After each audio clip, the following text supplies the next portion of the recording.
El siguiente segmento tiene contenido o opinión. La entrevista en A Primera Hora. Analizamos los hechos del momento junto a su protagonista.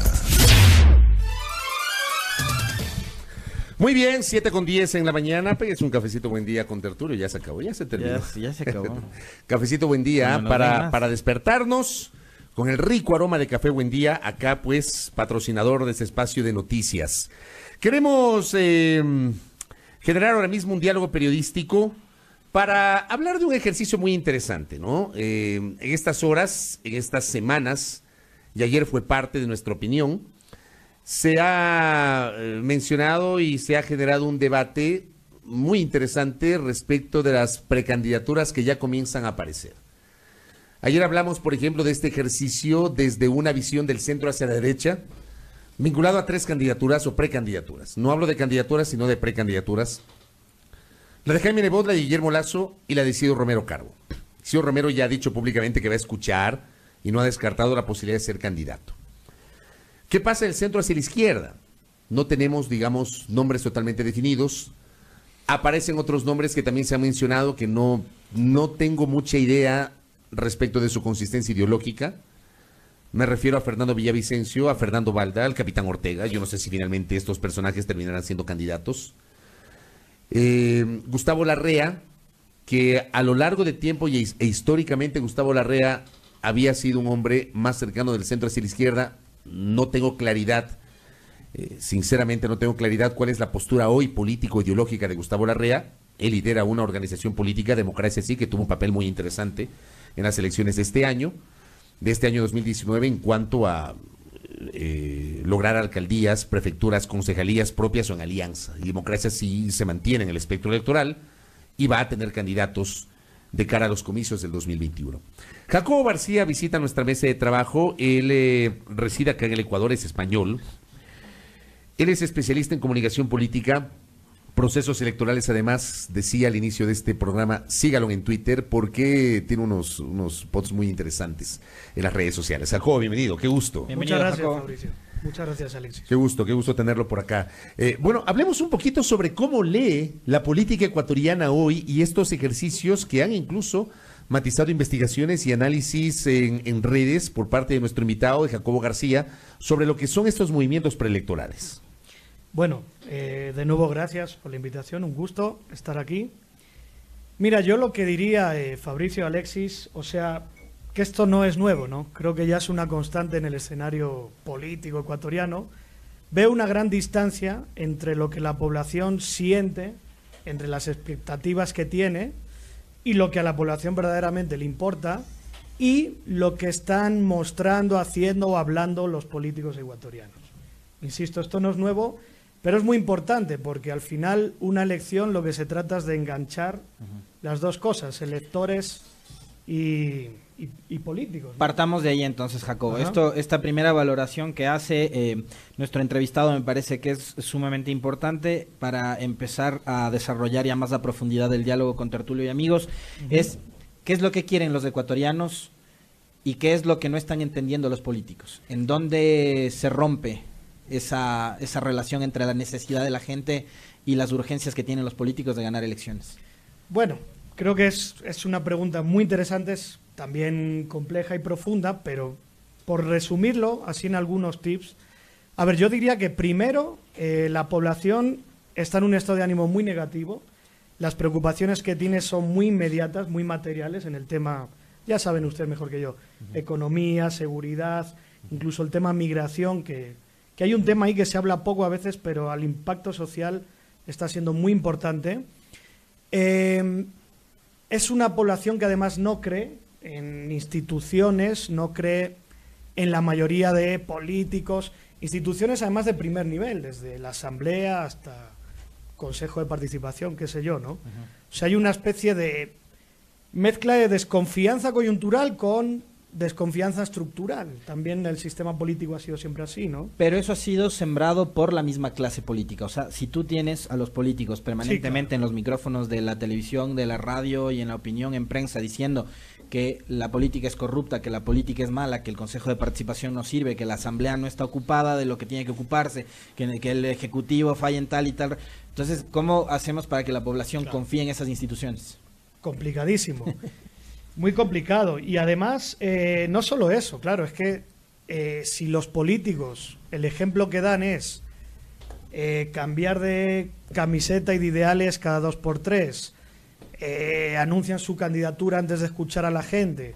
O sea, tenemos partidos que no son partidos, son máquinas electorales, vehículos, a veces hasta empresas familiares, ¿no? Entonces, ¿cómo vamos a esperar que la ciudadanía pues esté sintonizada y tenga confianza en ellos? Entonces, yo vuelvo, mira, una forma muy realista de graficar esto, creo yo, es volviendo a las elecciones 2019 e incluso 2017. ¿Qué pasó para mí, para resumir las elecciones 2019? Pues que hubo un gran castigo a todo este tema de vieja política, dinastías políticas, esto de ya doy por ganador a este porque tiene el apoyo de todo el mundo y me da igual lo que diga la gente. O sea, creo que hubo un poco un reclamo por parte de la ciudadanía de decir, voy a votar por quien yo quiera, no por quien tú me digas, y quien yo quiera, y ahí es donde intervienen factores muy interesantes que hay que ver cómo interactúan ahora, el tema este de renovación, de cambio, de juventud, de nuevos liderazgos. O sea, un poco este castigo ya no decir vieja política, dinastías políticas que han dominado la vida política durante 30 años.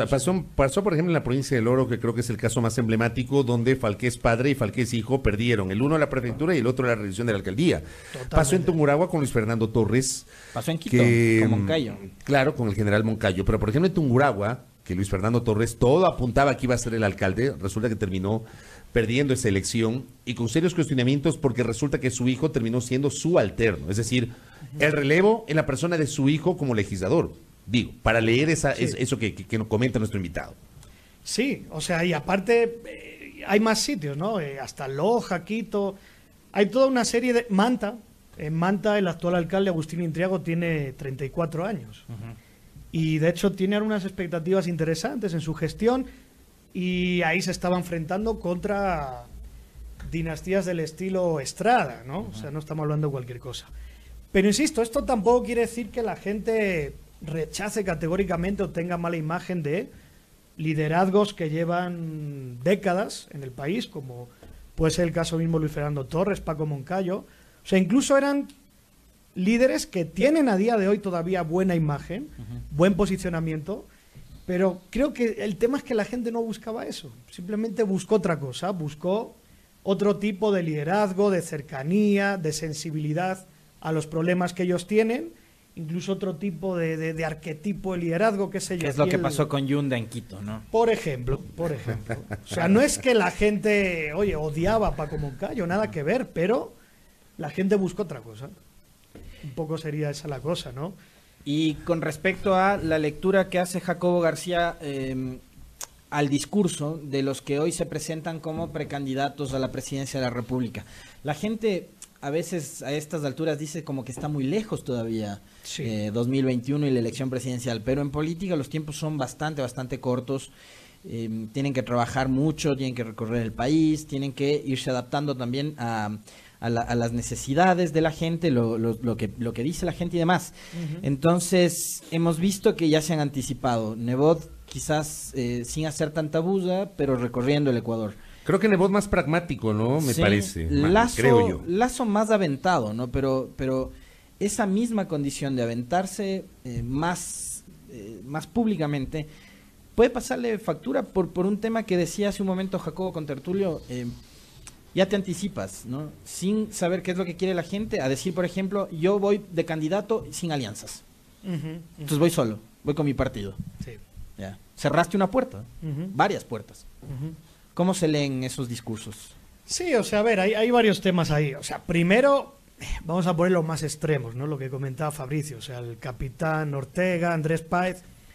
Yo Fernando creo que eso... Valda. Sí, para mí eso ya son aspectos cómicos que animan una elección, porque de verdad no veo ningún sentido a esto de mostrar una fuerza, ¿no? Un posicionamiento de... Ya está con eslogan propio, a mí es lo que me encanta, ya tiene el eslogan, ya tienen el color, ya tienen todo, diga. Y resulta que algunos de ellos no los conoce ni el 5% de la población. Entonces, eso sería el caso extremo, que, insisto, para mí ya son temas hasta decorativos del ambiente electoral. Luego, obviamente, los que tienen realmente chance de competir, yo creo que esto pasa en todas las elecciones, hay un dilema, ¿no? ¿Cuándo comienzo a salir, ¿no?, a la lid electoral? No a la lid electoral, ¿cuándo empiezo con el posicionamiento? ¿Cuándo empiezo a mostrarme ni siquiera como un posible candidato, sino como un ciudadano... Como un actor. Exactamente, que está ahí, exactamente. Que no ha definido la candidatura, pero que está omnipresente. Exactamente. Y yo creo que en ese arte, ahí es donde está pues el arte de dar señales de aquí estoy, pero a la vez no estoy, ¿no?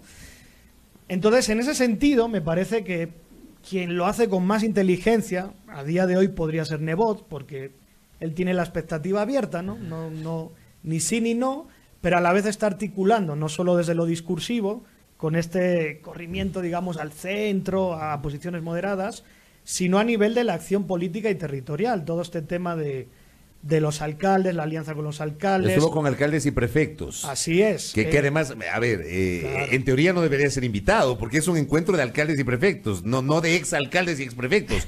Pero está claro porque lo invitan a Nebot, ¿no? Está clarísimo. Y porque a él le interesa estar ahí. Así es, pero por lo menos es una causa que tiene sentido en el posicionamiento propio de él, ¿no? Él, como autoridad con experiencia, alcalde de una de las ciudades más importantes, pues tiene sentido... A los 19 años alcalde de la ciudad más grande de este país. Así es, que no es cualquier cosa, ¿no? Entonces, tiene sentido que él juegue dentro de ese posicionamiento, ¿no? Por eso digo, eso contrasta con lo que puede ser un Capitán Ortega rumbo 2021. El cambio ya viene viento en popa, ¿no? O sea... Ahora. Pero está interesante ese eslogan. Ya sabe que yo para eslogans tengo creatividad. Viento en popa. Viento en popa. O a toda vela.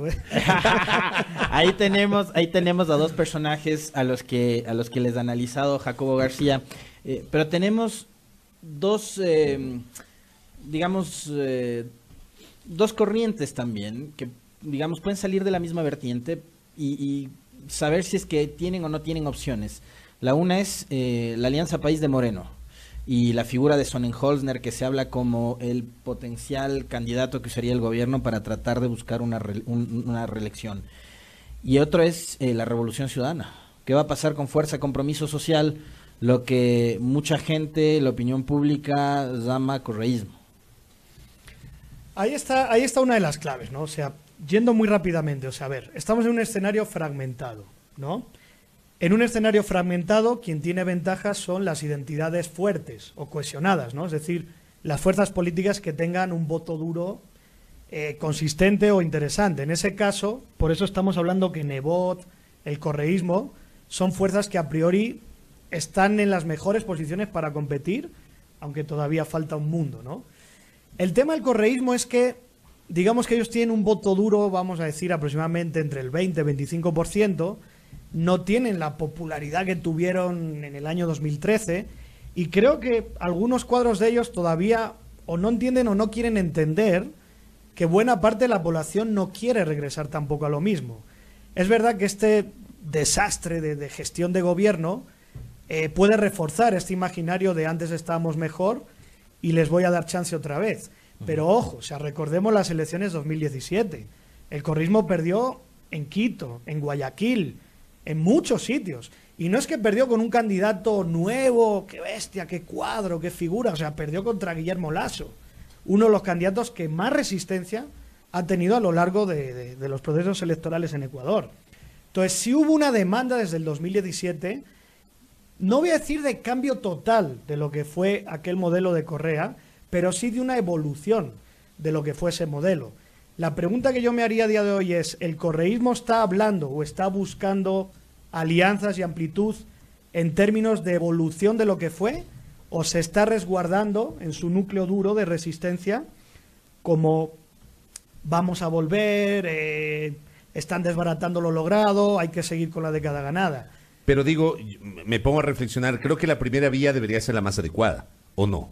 La de buscar alianzas. Creo que sí. La de abrir el abanico. Claro. Y no quedarte solamente en tus electores, en tu voto duro, en la fuerza de Correa, Claro. Digo, porque, a ver, no es el mismo escenario, Correa no va a volver, no va a volver, pero está Además, ahí omnipresente. Pero está, ¿no? Y tiene una identidad que él desde Bélgica...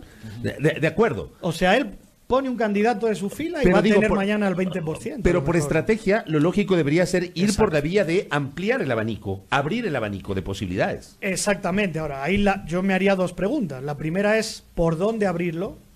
Es decir, no solo en la esfera política, porque a veces, claro, si uno se queda en la esfera política hay que preguntarse, pero ¿cuántos votos representan ciertas alianzas? Yo me puedo aliar con el movimiento del capitán Ortega, pero ¿cuánto me va a sumar esos votos? Entonces, la pregunta es, ¿amplitud hacia dónde? ¿Hacia dónde tiene que ir el correísmo para aglutinar más fuerza? La causa es contra el neoliberalismo, contra el gobierno actual, contra, qué sé yo, hay una serie de preguntas, ¿no? Y el otro tema, ¿cuándo van a hacer eso? Tal vez todavía no es el momento. Y aparte, obviamente, hay que reconocer que con la persecución brutal que están sufriendo, pues es complicado ahora sentarse a hacer una estrategia de... Aparte la debilidad territorial que no solo tienen de ahora. Lo que pasa es que cuando yo hablo, por ejemplo, de esa primera posibilidad que, digo, dado el escenario político, debería ser lo más cercano, si es que no hay una postura radical, digo. Claro. Debería ser lo más cercano viendo las cosas desde afuera. Me pongo a reflexionar, y tú debes recordar con Tertulio lo que ocurrió en 2006, cuando apareció Acuerdo País. No era Alianza País, sino Acuerdo País, integrado por Alianza País y otras organizaciones políticas, el Foro Urbano, un montón de organizaciones políticas. Ruptura, y era Ruptura de los 25 en ese momento, luego Ruptura. Y se denominó a este como un movimiento de movimientos, es decir, aglutinando diversas vertientes, que luego, con el paso del tiempo, varias de esas organizaciones se fueron separando porque ya no comulgaron con la visión de Correa y Alianza País alcanzó una fortaleza que le permitió ir solo o manejarse por sí mismo. Pero digo, podría ser un momento en el cual ellos deberían retomar sus orígenes propios, el origen de 2005-2006. Claro, el tema es que, como ustedes saben mejor que yo, Fabricio, Alexis, volviendo un poco al origen de esa coalición o ese momento social, eso ahora mismo creo que sería imposible, ¿no? O sea, hay una división tal dentro de ese espectro que podríamos llamar en términos ideológicos izquierda, progresista, socialista, qué sé yo. Hay una división tal ahí dentro que yo no me imagino otra vez, claro, a Correa con Gustavo Larrea, con María Paula Romo. O sea, de hecho son ahora mismo polos opuestos, ¿no? Claro. Por eso digo, ¿a dónde? ¿Crecer hacia dónde? O sea, tal vez es difícil responder a nivel político, pero yo me iría más a lo social, a lo territorial. Es decir, esa gente que en el 2017 votó contra Lasso, y no es que votó maravillado por Correa, por Moreno, pero votó contra Lasso, ahí hay una pista. Claro, ¿no? Porque probablemente es gente que todavía tiene en la memoria lo del feriado bancario, por ejemplo. El temor de que un banquero asume el poder. Hoy estás viendo lo que es el resultado de un cogobierno de la banca con lo político, entonces hay señales, ¿no? Claro. Ahí el correísmo, la Revolución Ciudadana puede tener una semilla, porque yo creo que, digamos, la izquierda está mucho más fraccionada que la derecha, eso es evidente, no por tema de candidatos, sino por tema de visiones. Yo te decía ayer, no sé si Pachacutic es izquierda, no sé si la Unidad Popular que apoyó a Lasso en 2017 siga presentándose como izquierda. Entonces, el correísmo que gobernó con el sector empresarial 10 años, ¿es de izquierda? ¿Qué es de izquierda? Así es, así es. ¿De dónde emerge la izquierda en 2021, Jacob? Ahí es que por eso yo creo que para interpretar un poco las fracturas, las líneas divisorias o los posicionamientos hasta ideológicos de la próxima elección, creo que el tema izquierda-derecha nos queda muy corto, ¿no? Entre otras cosas, y volviendo al tema original, a la pregunta primera de la entrevista, porque la mayor parte de la población ecuatoriana no ve la política ni se divide electoralmente en izquierda o derecha. Entonces, si a nivel de élites hay este embrollo indescifrable, ya ni siquiera vayamos al territorio y preguntemos a los indígenas de Colta qué es la izquierda o la derecha. O sea, entonces las líneas divisorias que yo creo que hay que encontrar, como decías tú, Alexis, es causas, grandes causas. Neoliberalismo, no neoliberalismo, correísmo, anticorreísmo, porque eso va a seguir moviendo. O sea, insisto, hay gente, y esto explica por qué la inacción hoy en día contra un gobierno que tiene el 80% de rechazo. Hay gente que está en contra de Moreno, puede estar hasta en contra de Nebot y Lasso, pero odia a Correa, está también en contra de Correa. Entonces, no va a salir hoy a protestar para tumbar a Moreno, y aunque no vaya a votar por el candidato de la continuidad de Moreno, o por Lasso o por Nebot, tampoco va a votar por Correa. Y ahí es donde se abre este espectro de lo nuevo también. Ahí quiero engancharme con una pregunta que un oyente me pide que le traslade a Jacobo. Lo del outsider. Las identidades políticas están sobre la izquierda o la derecha, escenario para un nuevo outsider. ¿Y cuál podría ser si no es el Capitán Ortega y si no es Balda? Mira, yo lo que creo, a ver, un outsider en el escenario actual, creo yo, ¿no? Como lo veo yo, debería ser alguien que interprete o recoja que la gente no quiere destruir los 10 años anteriores del todo, porque esto es uno de los grandes errores, creo yo, y usted lo han comentado antes, ¿no? Todo es culpa de Correa, todo está mal. La gente no percibe que todo lo que hizo Correa estuvo mal. Si fuera así, no hubiera ganado las elecciones Lenin Moreno, por Dios. O sea, uno reconoce el cansancio, el ánimo de cambio que hubo en esa elección, pero al final las ganó. Entonces, hay cosas de los 10 años que se valoran bien, que se deberían continuar o por lo menos evolucionar, que para mí esta es la palabra clave, evolucionar. Entonces, quien interprete un poco ese sentido de el correísmo nos dejó esto, ya pasó esto de ahora es un desastre, retomemos un poco lo bueno que se puede retomar de aquello, llevémoslo a un rumbo claro, ¿no? Donde puede funcionar una evolución del modelo. Yo creo que quien pueda interpretar eso y un poco, a ver, no solo desde el posicionamiento ideológico y político, es un tema también de cambio, de valores, de generación. O sea, creo que, vuelvo al ejemplo 2019, o sea, no es casualidad que en Manta tengamos un alcalde de 34 años, no es casualidad que en Quito tengamos por alcalde a Yunda. O sea, quien sepa un poco jugar en este nuevo tablero de la tecnología, la sociedad red, con los límites que tiene Ecuador, el nuevo estilo de liderazgo, la frescura, la juventud. Es un poco esa mezcla entre atributos, posicionamiento, evolución. ¿Y cómo mezclar, cómo lograr esa mezcla? Porque aquí también te has dado una pregunta de un oyente, sin caer en el discurso populista. ¿Cómo llegar a la gente? ¿Cómo hacer feliz a la gente con estos detalles que menciona Jacobo García, pero sin caer en prácticas populistas? Bueno, yo ahí solo veo dos formas. Uno, siendo auténtico. Es que, claro, tampoco... Sí, de acuerdo. La autenticidad. ¿No? O sea, al final yo creo muchas veces la gente valora mucho más la autenticidad que estos adornos, ¿no?, continuos que intentan hacer algunos líderes por ahí. Entonces, hay gente que auténticamente refleja o puede reflejar eso, pero que a lo mejor hoy en día no está en la lista electoral. No estamos hablando de un Páez, de un Ortega, o sea, además como este país da tantas sorpresas, quién sabe, esto irán saliendo ahí del cajón, ¿no? Varios posibles outsiders, seguramente. Y el otro tema que te diría es, si no hay el candidato que refleja eso, si no hay los atributos o la autenticidad, tal vez los políticos ecuatorianos deberían preguntarse, por primera vez en su historia, cómo hacer algo desde la ciudadanía, colectivamente, que sea un poco reflejar e impulsar lo que la ciudadanía y el territorio demanda. Es decir, en lugar de empezar ya viento en popa 2021, el cambio ya viene, ¿por qué no empezar unos temas de dinámicas de acción local, de asociatividad local, de organización local? Un ejemplo también de las elecciones pasadas lo tenemos en Riobamba. Hay mucha gente ni conoce, ¿no?, a John Vinuesa, que casi gana la elección a nada más y nada menos que a Napoleón Cadena. Y era un chico joven, un arquitecto, clase media, un ciudadano cualquiera, y jugó mucho con estos recursos de una campaña ciudadana, colectiva y horizontal. Desde ahí es como también se construye los... En Ambato ganó Javier Altamirano, derrotando a Luis Fernando Torres y el alcalde en funciones Luis Amoroso. Pues. Así es. Hay una duda que la tienen los oyentes, Jacobo, y que yo sobre la cual quería consultar. Es una de los fantasmas que la opinión pública y un sector de la derecha ha querido posicionar es o vincular al correísmo y a la izquierda que representó Correa con el populismo.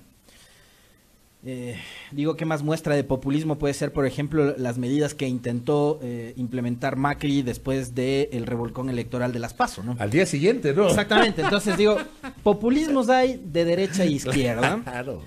Populismo puede ser el haber ofrecido 1 millón de empleos, por ejemplo. Populismo fue de parte de Moreno hablar de las 325,000 casas, de las cuales no hay. populismo es a estas alturas, con un país supuestamente quebrado, hablar de la organización de un mundial. Eso también es populismo. ¿Qué es el populismo? ¿Y cuál es el populismo contra el que combate, por ejemplo, gente como Guillermo Lasso? Creo, ha hablado todo el tiempo de hay que combatir el populismo. Entonces, ¿qué es el populismo? Mira, tal y como... Voy a diferenciar lo que yo entiendo por y lo que se entiende a este nivel de debate político. Lo que yo entiendo por populismo es simplemente, digámoslo así, un estilo de liderazgo, por buscar una definición mínima que sirva un poco para llegar a un acuerdo. Es un estilo de liderazgo personalista, de cercanía, donde el líder mueve más cosas que lo que puede hacer una estructura, una institución, y donde finalmente el líder es el que va moviendo un poco la identidad, la gestión y el apoyo en el tiempo. ¿Cómo creo yo que lo entienden en el debate político, sobre todo la derecha? Por dos vías. Uno, la vía de la demagogia, ¿no? Económica sobre todo. O sea, el populismo es voy a contentar a todo el mundo, voy a prometer esto, voy a hacer tal. Es como una especie de falta de técnica en la gestión económica. Porque además hay populismos y populismos. Me decía hace un momento alguien que sabe mucho del tema electoral, no todo populismo es malo. O sea, si yo vengo exactamente y desde mi visión económica te hablo del emprendimiento, del millón de empleos y cosas por el estilo, es distinto a si yo ofrezco, por ejemplo, universalización de seguridad social y bienestar social para la gente. Totalmente. Porque eso para la derecha es populismo. Claro, pero por eso te digo, hay populismos y populismos. No, claro. ¿No? Les encanta, pero también Donald Trump, que es de derecha y es populista. O sea, pero por eso digo, y el populismo a veces es hasta inclusivo. Ahí está toda la teoría de Laclau, ¿no? Del politólogo argentino, de cómo en contextos donde no hay instituciones, donde no hay credibilidad, donde no hay inclusión de los sectores populares, el populismo puede ser un puente de inclusión hacia eso. Y ahí es donde está la segunda definición en la que creo yo que en el debate político utilizan el término, que es esto del populismo como el líder, más como caudillismo, ¿no? Como el líder que controla todo, el líder que pasa por encima de las libertades, de los medios, de las instituciones y demás. Al fin de cuentas, para el tema electoral a la gente le importa un pepino lo que... La corriente ideológica. Lo que los políticos crean que es el populismo. No sí. O sea, sí, y a veces en buena hora que populismo sea que hay líderes que hacen caso de la problemática social y a partir de ahí construyen identidad y posicionamiento. Porque hay gente que va a decir, eso es populismo. Pues en buena hora. Entonces en fin, son debates a veces que... más para nuestras élites políticas que para el pueblo mismo, creo yo, ¿no? Vamos a comprometer a nuestro invitado para que en el futuro nos siga acompañando y generar este tipo de análisis y debates sobre el momento político y particularmente preelectoral. Jacobo, gracias muy por amable, estos minutos. Jacobo, gracias. Encantado, muchas gracias por estar aquí. Cuando quieran, ya saben, somos vecinos. Además que yo sé que se iba a decir. Puedo bajar por la ventana, no tengo ni que salir a la calle. Gracias a Jacobo García, especialista en comunicación política y procesos electorales, aquí en A Primera Hora, 7:37.